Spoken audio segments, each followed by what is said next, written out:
Today, we're waking up to roughly 66,000 people in ICE detention centers. 7 in 10 have no criminal conviction. This episode traces the legal seam that made that possible, starting with one sentence written into the Constitution in 1865. Slavery did not simply become prison. Systems of racial control keep dying and reemerging in a new legal constitute.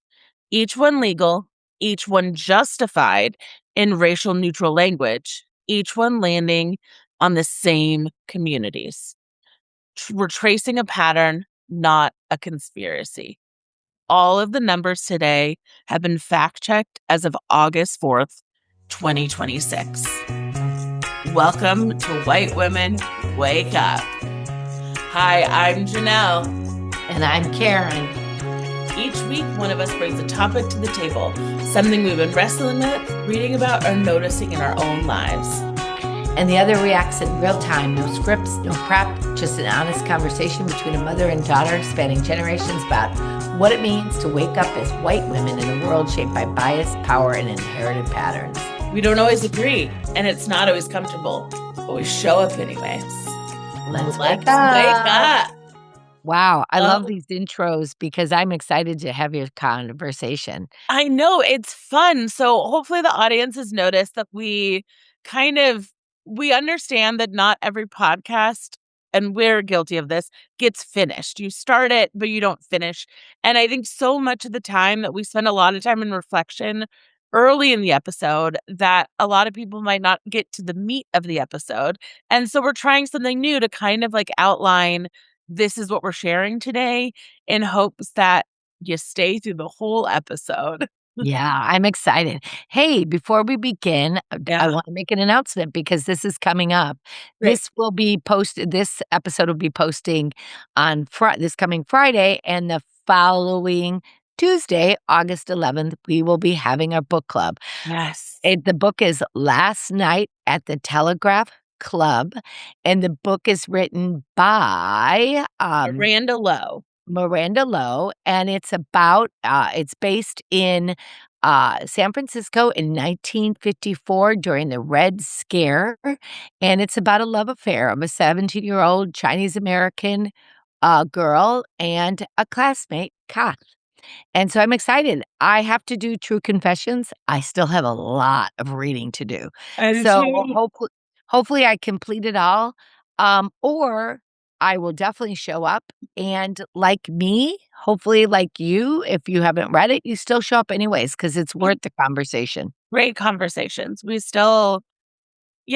just a great space. I think we talked about a little bit last time of how, you even opened up, you were pretty vulnerable about something you were thinking about. And it was just a great space for everyone to have that conversation and talk through things. So I agree. Show up if you're just wanting community and conversation. You don't always have to read, but reading is good. But we've been busy lately, so we haven't read to the same amount. But so we haven't planned.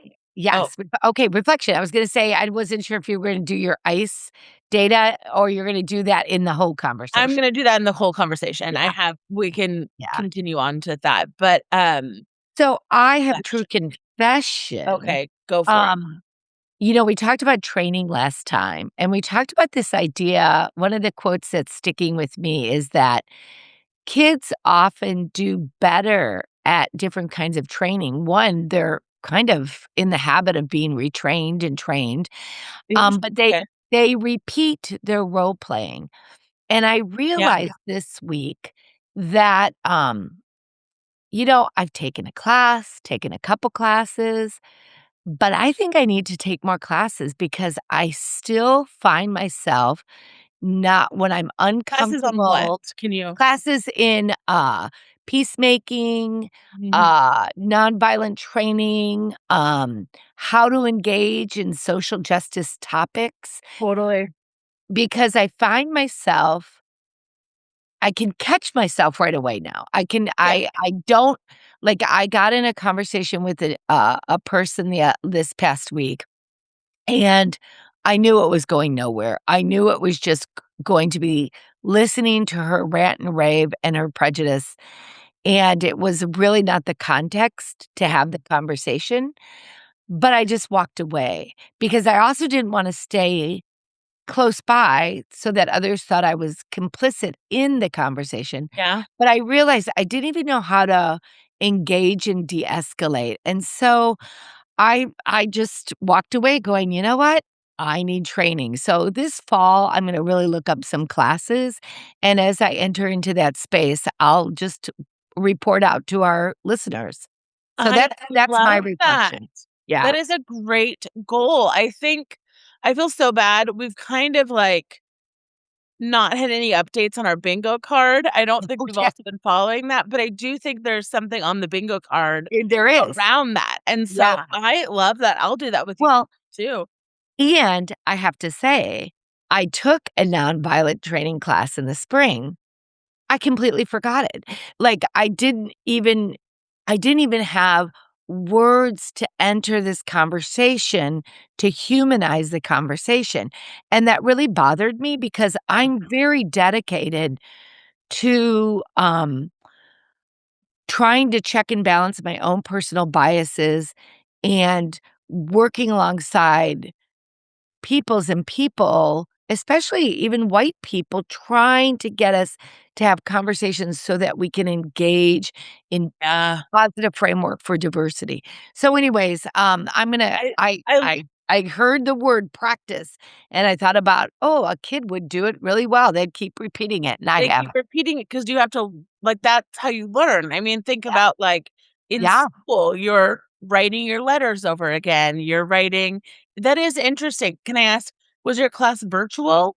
Yes, my class was a I virtual class. I do wonder if some of that, like, and at least this is what I do. I don't get me wrong, I love virtual work. I am a huge proponent of virtual work. I Yeah, think it has been such a great way to get more people in spaces that they could never be in before. yeah. But sometimes I wonder with virtual classes, I know I check out a little bit more easily. I'm Oh, distracted yeah. by things that I do wonder if an in-person class would help us better with this, or again, maybe it's I the don't know. repetitiveness. I just also know I needed repetitiveness. Yeah. I haven't even gone back and look at my notes. So, anyways, that's where I'm at. I realized, based reflecting on what we talked about last week, the idea that this doesn't all come natural, that we actually need training, and that often training needs to be repeated. Yeah. Yeah. Yeah. Yeah. I totally get that. Oh, okay, well, speaking of things that need to be repeated, let's talk about ICE. Okay. Um, let's talk about what's happening again with the detention centers, and then I also kinda wanna give I talked so much about these ICE numbers, and I'm very passionate about it because I don't want us to, again, become complacent because it's really easy, as we know now, with so much in the news. I've talked about this, I don't need to re-explain it, I guess, but I don't want us to become complacent about this. But as I was thinking about, there were some pretty scary numbers that came out last week that really made me think about, I think we need a deep dive into how we even kinda got here as a Yeah. system and Yeah. what this looks like, and so that's where I'm framing today, but I'm starting out again with the stat that I said at the beginning. There are around 66,000 people in ICE detention centers right now, and 70% of them have no criminal conviction. So that is over 46,000 people. Can I interrupt for a Yeah, second? So one thing I do in my design class is help us break down large numbers. yeah. So, Great. for example, 66,000, like, we listen to that, and we often don't, like, really put the people in the room. Right, I So love so that. what we do in information design is we always look at comparisons. So, Yes. for example, I work at a small college. My college has, I think, 3,000 students, Right. okay? That would be if all 3,000 students were on campus at the same time, and we times it by 20. That puts that number different. Or the suburb I grew up in was 60,000 people. Yeah. So I think it's really important. Or sometimes when you think of 60,000 people, a common number is at a base, like at a sports arena. I was And just so going to think say about how many, or like when we went to Taylor Swift, I think there were 60,000 that. people, I was just and about it to say, was amazing. so So it's really important to give these numbers like, some yeah. understanding. Yeah, some foundation of Yeah, some context. I love that you just said that. So I just looked it up and you are correct. The average football stadium yeah, in the US is anywhere from about 20,000 to 100,000. So yeah, put it this way, so average. So the odds of your football stadium that you've been to, imagine that entire thing full. yeah. That is detainees. And not Imagine only taking that, every person out of that line and putting them into a truck and putting them into a detention a center, and detention you're center, talking about and people that are actually majority of them. detained. What? Yeah. You're talking about people that are actually detained in a ICE Correct, center. correct. Oh, Not just arrested currently in detention centers, yeah. sleeping in detention centers last night was around 66,000 people, and 70% of them have no criminal record. Yeah. It's crazy. And then of that, of the 30% with a criminal record, only 4% have violent criminal records. So then out of the 96% of them have 96% of that roughly 20,000 have non-violent records. so maybe at most, we're talking about 2, 3 I've gotta do my math quickly. Yeah, I'm like, let me At do my math most, with a quickly. violent criminal record would be 2 or 3,000, maybe Yeah, 4. yeah, Yeah, yeah. So it's interesting because I would not argue that if someone is violent, yeah, systems of incarceration should exist for very violent people. yeah. So I'm curious with that, the monies that we're putting towards ICE, could those efforts go towards prison systems for those 4,000 people rather than the additional people? So Well, this is the kind of thing yeah. that, So I don't wanna argue with someone that we should or should not have it. I don't want someone who's dangerous from a different country coming into our country and adding more woes to our country. but the fact Yet that only 4,000 people, all of this money, oh, not 4,000 people, only, 4% of that yeah, yeah, 20,000 is yeah. exactly. Yeah, that's about 3,600 people. It's about, Yeah. if you're 6 times 4 is But 36,000 but I think the or point is all 3,600. of the deaths that we've seen, all of this that we experienced for 3,600 people is the reality, is Yeah, anyways, but that's a whole, like, we'll get there. I kinda wanna okay. give everyone more of a history lesson around actually our prison system Yeah, and how we've kind of gotten to this point, and then, yes, then I'm happy to talk about some other things that people have done to make, honestly, prison a little bit more humane, but really quickly, so what set me off when I was looking at statistics this week was not just that. That is one those statistics I've kind of brought up in the past before. But the real one that really hit me is Stephen Miller, who is head of ICE, publicly set a goal of 3,000 ICE arrests a day. 3,000. mm, So if they were to hit their 3,000 goal, that would be, hold on, I had this and then now I forgot it. 1, 2. okay. That would be just over 1,000,000 people detained by ICE. That is their goal in a year, essentially. Now, they have not hit that goal, but they still roughly average about 1,200 arrests a day. Wow, And that, wow. yes, yes. And so, and again, 92% of the detention growth has been between now and last September. Yeah. So this is all a recent upheaval. And so the thing is, though, what kind of started me on this digging is have when you set goals like that, they have bonus structures behind these goals. Yeah. They have profit systems behind these goals. That in itself is, of course, already creating the system where you are incentivized to go after anyone, essentially. Well, and also, I mean, the thing is, it's such a, market-driven project Yeah. because not only are they being incentivized to arrest these people, it means we're building housing or attention detention centers to house these people. Yeah. So for-profit companies Yes. are building these detention centers. Yep.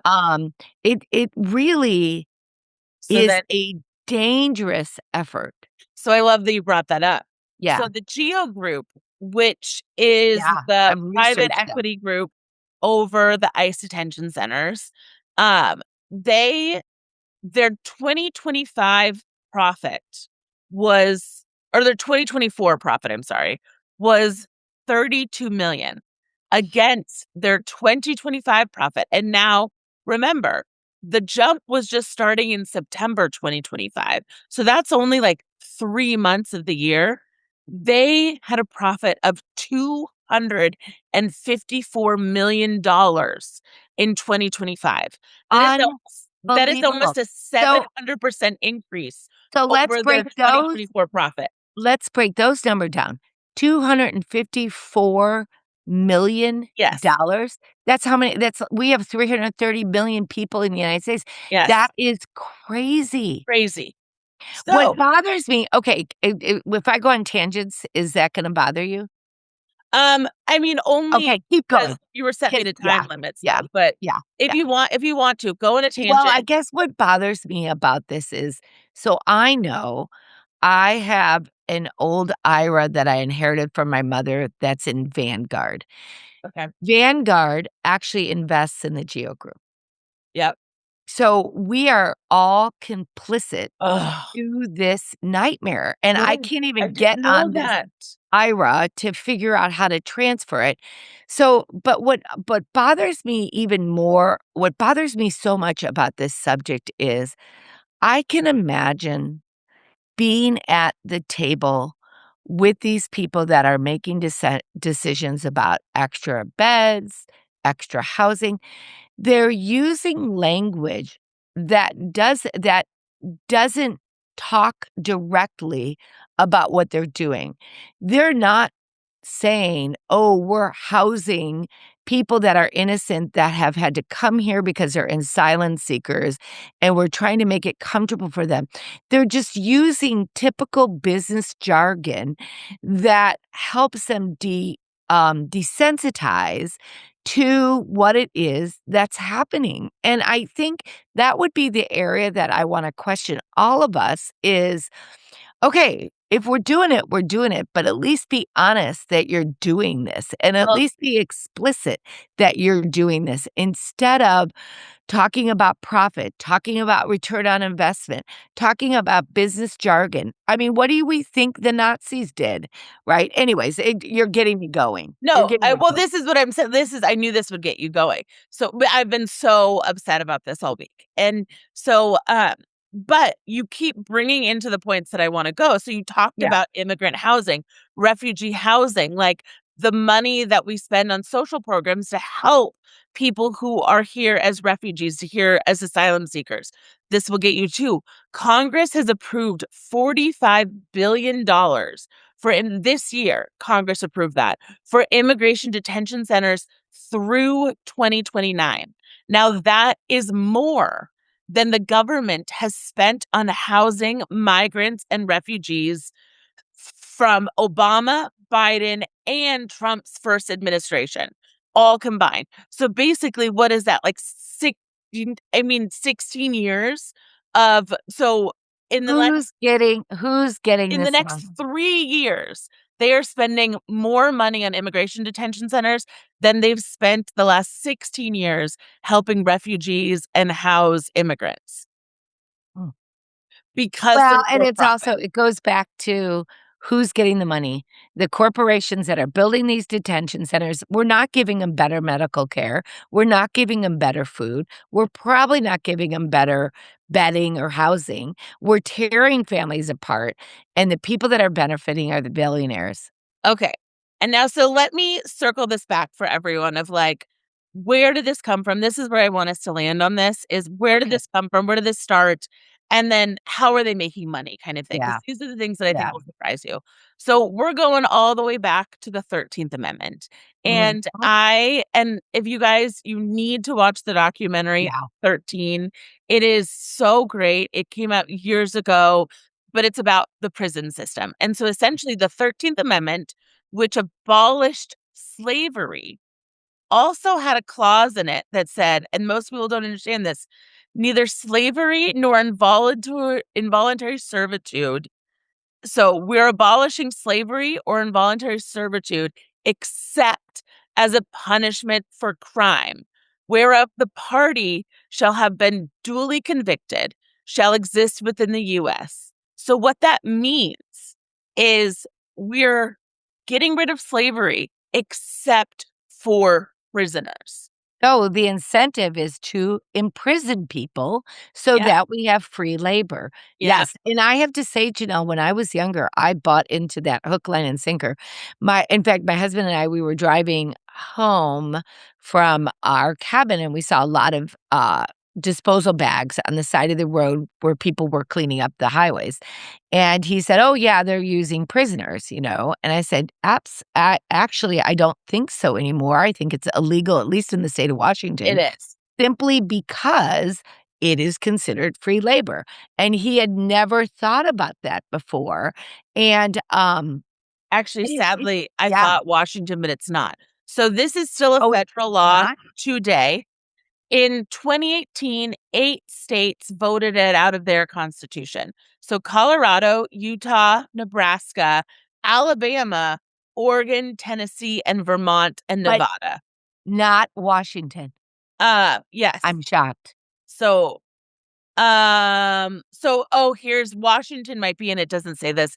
Roughly 15 states still carry the explicit clause, and 26 states don't mention slavery or involuntary servitude at all. So some states kind of take it around, but it is still a federal law. Yeah. So let's Well, can I let's again give some more history lessons. So right after emancipation, southern states criminalized vagrancy, then they leased the convicted out to plantations and mines.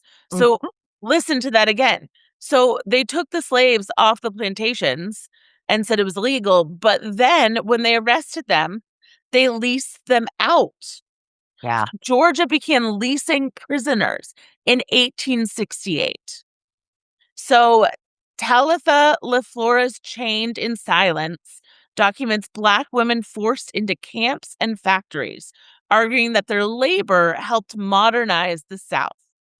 Sarah Haley wrote No Mercy Here traces how gender punishment built Jim Crow. Yeah. I know. So, Well, and this is why our history lessons are important, right? Because without understanding this and without knowing this, we simply repeat ourselves. Now, we're repeating ourselves anyways.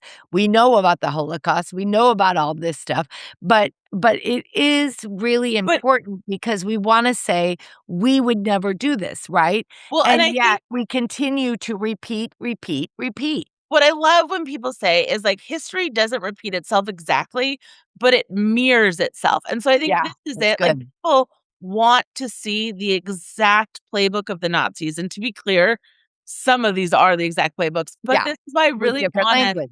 to like understand the history of the prison system in this country and how one, the prison system is horrible, but two, how it is set us up to that these ICE detention centers are legal and Yeah, profitable. yeah, So again, we're moving forward in history. You know, Nixon started a drug war, Reagan continued it. And it really told a crime story in the 70s and 80s of getting basically impoverished people of color off of the street and brought them in to the prison system to Yeah. again create more labor. So, uh, so incarcerated people. So then this is where kind of to get some modern statistics around, I'm talking about like, well, what do you mean they're making profit? What do you mean labor, like free labor, like all of that? So here, listen to this. Incarcerated workers produce nearly $11 billion annually in Wow. goods, Wow. and they Wow. earn 13 to 52 cents an hour on average. And we wonder why people are poor. And wait, d They're not are even you gonna poor. That is gonna slavery. also cover Janelle, are you gonna also cover the fact that many of them have to pay back their imprisonment? Yes, but no. Yes. Yeah. So, okay, so it gets worse. Okay, so then you think to yourself, okay, well, they're in prison. They can choose to work. No, 1.2 millions, two-thirds of them are actually forced to work. Yeah. So actually it says 76% report punishment for declining to work. So they are forced to work. The only exception to not working in these prison systems, and when I'm talking working, this is like managing farm labor. They do Yeah. farm Yeah. labor. They make Yeah. products. They make for 13 cents. In Louisiana, it is as low as 2 cents an hour. It makes me wanna cry. 2 cents an hour. So, I mean, this is it's literally Yeah. and they don't get the choice. Yeah. The only way out of it in majority of prisons is if you have a disability, like, if you truly can't, if you're sick, if you're like, they are all forced to work. So that is literally the definition of slavery. And then to Yeah. your point, they also have Well, paid back. yeah, I was really shocked by that one that many of them then leave. So what I've learned, and I don't have statistics in front of me or the research, but this is just my Yeah. hearsay. So be look it up, everyone. What I've learned is Yeah. many of them have to pay back their imprisonment. Not only do they lose that monies, but because they're in prison, they're not making monies for their families, so Yeah. they often lose that kinda income, that kinda support for family systems is really difficult. And I also learned one of the I didn't know, I have a hard time saying this word, is recidificate. Did you look that up? No. What is Recidification is the percentage of how many people return to prison. So we're one of the worst countries in the world with low statistics of, in other words, so many of our people have to go back to prison. Rather than, like, I think it's like Norway or Sweden has a really high recidification, Yes. percentage where and one of the things they said is having families be able to visit, having families close by, helping to support, not charging for their stays in And also prison. green So there's spaces. It's yeah, interesting you say that. So Eric and Lyle Menendez, and I can't remember which one of them, I wanna say it's Lyle yeah, Menendez, has been really, really big on doing a called the Green Project, which is a prison reform project out based on Finland and kind of yeah, getting green spaces, but also ultimately treating prisoners like humans. I think mhm, it's really interesting. Listeners, you all know I love a good documentary. I watched, Manson is My Grandfather the other day, really great documentary about this girl who finds out that Charles Manson is her grandfather and does all this digging, and basically, yes, Charles Manson was an awful human being, but he was also a product of the system that abused him, the system that never treated him like a human. He was bounced around, different foster cares, different, youth detention centers, and so there is this philosophy again in Finland of like, if you treat people like humans, yeah, the odds of them actually getting out and being human, and the reality is we know our prison system of who we've convicted is not really a fair system. So the yeah. reality is there could be a lot of innocent people in there who are just being totally beaten down by the system. And Okay, so what do you anyway, have a sorry. couple other history things? Because I wanna speak in, and then we're gonna have to wrap it up. I So know. Okay. Well, you derailed me. So we got a lot still more of to talk about. Um, so anyways, so also this is an interesting statistic too. America imprisons more people than anyone on the earth. So that again is a really interesting statement in the sense that we snub our nose at a lot of countries that we deem dangerous, and yet we still lock up more people than anyone else. As of 2026, El Salvador locks up about 1,600 people per 100,000. Cuba, 794, Rwanda, 620, um, and then the US is I guess it says we rank 5th, but our average is 140. Oh, we hold the largest US prison population in the country. That is it. So we have more than 1.8 people, whereas China, which has one of the largest populations in the world, has only 1.7 million people locked Crazy. up in prison. Yeah. And so it's just it And really even 1.7, I mean, when you, again, think of those numbers, that's a large city.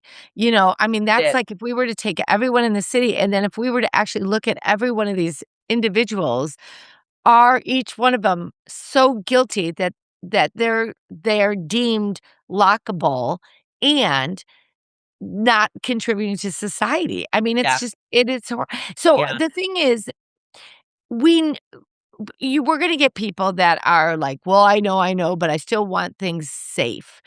What do Yeah. you say to that person? I mean, this is kind of the part that I'm needing to learn. What do you say to that person that, "Oh, yeah, you're right. We've got a big prison system. Yeah, you're right. We've got a problem with prison, but these people are dangerous." What do Yeah. you say to that person? I mean, I think the thing is, like, it's one of those that there's such complexity in this system is like I was kind of saying about how the system breaks people is a lot. We have so many flaws within our justice system. So like if you look at like, and I don't know the number, but how many people, and especially disproportionately Black men, are imprisoned for small convictions like weed, like drug crimes, Yeah. which we have now. Weed is legal, but we haven't. But a lot of these guys are still in prison. And Yeah, so it's look so at funny that. because your generation doesn't even like, I'm still from the generation that, like, smoking pot is a little bit of a nasty thing, right? Yeah. And your generation is like, "Oh, yeah, dude, I'm smoking a little pot. I'm gonna go to work today." And it's kind of crazy how, we've switched the way we perceive Yeah. that drug, right? Yeah. Yeah. Well, they say about 16% of people are serving for drug offenses. Um, 60%. only 55% of prisons are serving violent offenses. And so I think that right there. So wait, now, okay, that's scary. Okay, so if you're saying, are you saying 55% of all prisoners are doing violent offenses? That's what it says. Roughly 55% of prisons are serving time for violent offenses. So then that would be somewhere around 500,000 people. Yeah. So that So that would be more than 500,000 because it says oh, 1.6 yeah. million So or like 1.8 million. 700,000 people. So in a way, one of our goals, if we were caring about really reform and healthy reform, Yes. we would say, "Let's get our prison numbers down to 700,000 so Mm, that it would be for really servicing." nonviolent offenders. I mean, that Yeah, is to 45% are nonviolent offenders. yeah, This is again where you start talking about the system then starts breaking them. So then these yeah. people are treated completely inhumane. They're forced to do labor. Like it is a system that, and so yeah, I think the reform is about treating people human and also figuring out different, like you said, different, like, Different sentences goals. for yeah, there I You know, know. often one of the things, and again, I don't wanna derail us, but maybe it's one way to think about this topic.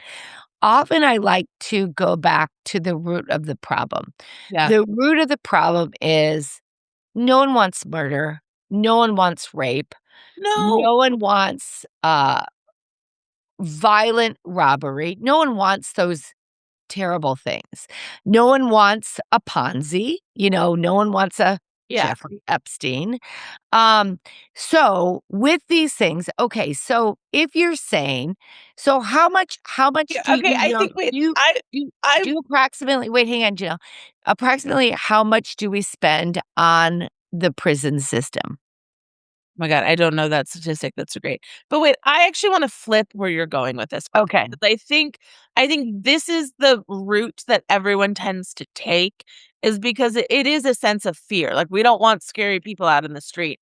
What I learned with all of this is the question that we or the things that we should be looking at, and the question that we should be asking is, why are we incentivizing people Yeah. Okay. to imprison people? And if Okay. you look at our system of how we built prison systems, it is slavery. It is modern day slavery. So we, since the end of slavery, has incentivized imprisoning people.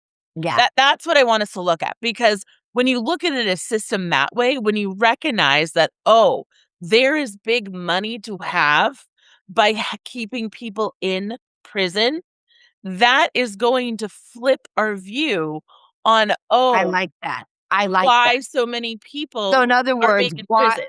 why And do they have goals about X amount of, yes, and immigrants going into jail? exactly, Why do and so they then have this is goals? the next layer. And We already have a system in our country of prisons and forced labor that has been a proven successful, profitable model. So now they're taking it even further yes. with ICE, and so that's what I'm saying is the scary thing that we need to be looking at, not talking about I everyone agrees, the whole world will agree you don't want violent people, uh, Yeah. running around, but you look at countries like, again, Finland, they only imprison 57 people to every 100,000. So We what's imprison interesting, so 500 people. if I hear what you're saying, I really do like this, Janelle, because it gives us, or gives me as a uh someone who's interested, it gives me an angle or a way to approach conversations around ICE. So what you're saying, so right now, one of the things that I recently learned, which I had no idea, ICE, because of the influx of money and because of the ease of putting on ankle bracelets or these ankle Monitors. monitors, they've had an increase in purchasing ankle monitors, and within just the last couple months, it went from 24,000 immigrants having ankle monitors to 50,000. So you're right. There's an incentive to spend the money because they want to show that they need it on their budget line. And there's an incentive, something like ankle bracelets are ankle monitors, not ankle bracelets. See, talk about language, right? Language, But important. something about ankle bracelets are easy, right? How hard is that to Yeah. buy a system, put that on anyone that you know may be an immigrant, which is a lot of people in the United States, and make them wear an ankle monitor. So that I'm going to look that up to see, are there quotas? Is there data? What is the incentive from our ICE officers, our ICE offices No, to they're do getting something that simple again, they are getting and bonuses, they are inhumane? getting these like, if you go back to the ICE officers, for a lot of people in the country, these are really high paying jobs. They say this is also what happened with Nazi and Gestapo. They're high in those societies. They were really good paying jobs, and they were also jobs of honor. And so if we look at how ICE is being positioned into communities that are potentially more conservative, really, you know, areas that, like, come from military backgrounds, police backgrounds, the ICE role is really high paying, and it is looked as a badge of honor in a lot of communities. And so, again, we are incentivizing, like, police officers do not get bonuses for arrests. They do not they don't have quotas Yeah, for so th arrests. this is To have actually a a really good quota thing to research, yeah. to have a quota for detaining people. That is, it's really scary. So It's before we inhumane. wrap up, I want to restate these facts again so you hear it. Tonight, 66,000 people are detained in ICE centers. Oh, $45 billion have been approved from Congress for immigration detention centers through September 2029. There are a total of, on average, the prison system produces $11 billion a year in goods and services, while the prisoners producing those goods and services make on average 13 to 52 cents an hour. it's interesting too. Talk about incentive. Again, I don't mean to go in a different tangent, but if we're detaining all of these ICE immigrants, they're going to eventually have to, someone's got to do uh, labor in the United States. They're going to start they're going to start laboring them out as well. No, they And are. so They already are. That's at why they're ICE as profitable. well, at Yes. ICE. Yes, this is why they're profitable. I They thought are that was also the working prison. they're also working in fields. This is why the biggest detention centers are out in Texas, so they could God, work in fields. this problem is Yes, this so is why ICE big. detention centers are profitable, because they're using the same labor that we have in our prison systems. And Ugh. they are working in those prisons. And Well, then in the anyways, meantime, we're I hope. breaking up families. We're Yes. not treating people with love and humanity. No. Oh. Well, So, anyway, Janelle, what do you want us to think about I mean, there's so much to think about this week, but if you could leave us with one thing, what would it be? fuck ICE. I love it. I love it. Oh my I gosh. think the thing is, Okay, well, be maybe loud, be be loud. loud, be proud, grab a whistle. My favorite shirt I bought this summer says "Immigrants Make America Great." Like, I just be loud and vocal. Don't keep this hidden. Washington, we've had a huge upsurge in people being, detained. And so when Yeah. you see it, I know it's scary, but your white voice, your whistle, get in groups, whistle, ask for help, detain, take videos, like, really make these known when you see it. Like, talk to your government. I mean, we can't let this keep happening. White women, wake up. Wake up. Let's wake up. So thank you so much for joining us on White Women Wake Up today. We hope today's conversation sparks something in you, whether it's reflection, a new question, or a deeper commitment to showing up with empathy and accountability. If you found this episode meaningful, please subscribe, leave a review, and share it with someone who needs to hear it. Please share this one. If you haven't shared us before, this is the one to share. Share it out with 3, 4, 5, 10 of your friends. Get the word out. You can also connect with us on YouTube, Instagram, TikTok, Substack, or whitewomenwakeup.com. We'd love to hear your thoughts, and we'd love to keep the conversation going. Until next time, stay curious, be open, and let's keep waking up together. Yeah. Okay, we had a lot of facts today, so here's a quick playback on where today's numbers came from. The ICE detention figures, they are from the TRAC at Syracuse University and the analyst Austin Kosher, current as of summer 2026. The prison labor data is the ACLU and the University of Chicago Global Human Rights Clinic captive labor report. The history we walked through comes from Talitha LaFlora's Chained in Silence and Sarah Haley's No Mercy Here, both on Black women in the conviction labor, plus Elizabeth Hinton's From the War on Poverty to the War on Crime. The abolition thinking is Angela Davis and Ruth Wilson Gilmore, and the complication is James Foreman Jr.'s Locking Up Our Own. All of this will be linked in show notes, and if any of this hit close to home for you, there's support and resources linked there too. Until next time, stay curious, stay open, and please keep waking up. Bye.